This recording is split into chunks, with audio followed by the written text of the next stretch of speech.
In questo quarto piano abbiamo allocato tutto il percorso del paziente oncologico, quindi ambulatori medici, studi medici, il day hospital oncologico, la sala prelievi e le degenze oncologia o oncoematologia. Una nuova area integrata per l'assistenza ai malati oncologici e oncoematologici all'ospedale di Rovigo. Lo spazio è stato ristrutturato con un investimento di 1.970.000 euro, di cui 120.000 per arredi e attrezzature.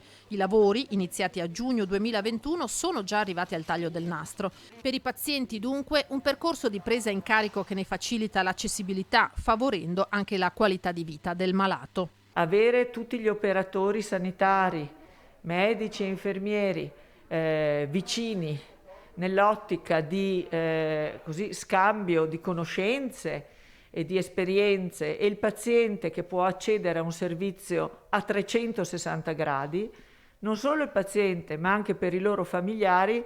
Questo vuol dire che il paziente non deve andare in un posto e poi nell'altro. 14 posti letto per i degenti, 2 stanze per l'isolamento degli immunodepressi, il day hospital oncologico con 14 poltrone e 6 letti, infine i 6 ambulatori con sala prelievi e sala d'attesa. Questo rappresenta, questo intervento, un ulteriore passo verso la riqualificazione di questo ospedale hub, quello di Rovigo.